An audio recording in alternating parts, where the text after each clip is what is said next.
Student, आज हम बात करेंगे न्यूट्रिशन में ही अगले पॉइंट पर माइक्रोन्यूट्रिएंट्स एंड मैक्रोन्यूट्रिएंट्स के बारे में।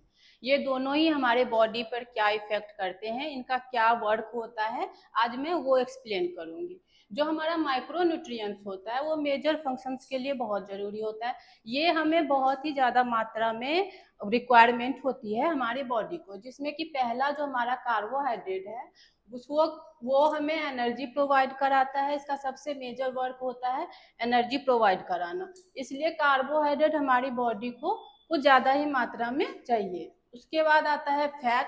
फैट का भी मेजर वर्क हमारा एनर्जी प्रोवाइड कराना ही है, पर तब जब कार्बोहाइड्रेट की उपस्थिति हमारे बॉडी में थोड़ी सी कम हो जाती है, उस टाइम पे फैट हमें एनर्जी प्रोवाइड कराता है। उसके बाद जो हमारा प्रोटीन है, प्रोटीन का वर्क सबसे मेनली होता है बॉडी बिल्डिंग का, और उसके बाद हमारे टिश्यूज को रिपेयर करने का और नए टिश्यूज बनाने के लिए प्रोटीन हमारे बॉडी को रिक्वायरमेंट होती है। उसके बाद वाटर होता है।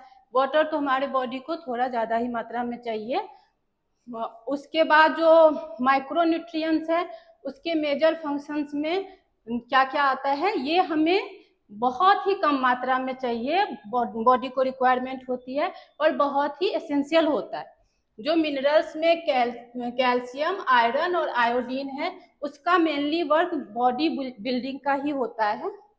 उसके बाद जो हमारे विटामिन हैं, विटामिन में विटामिन ए क्या होता है, हमारे विजन हेल्थ के लिए बहुत जरूरी होता है।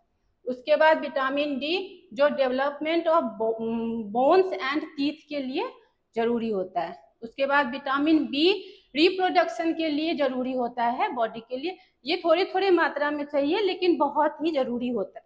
विटामिन के ब्लड क्लॉटिंग के लिए जरूरी होता है। जो हमारा ब्लड है, कहीं पर घाव हो गया या फिर कट गया तो उस टाइम पे ये ब्लड को क्लॉट करने के लिए, उसको रोकने के लिए जरूरी होता है। Vitamin B complex normal growth and bones के लिए जरूरी होता है।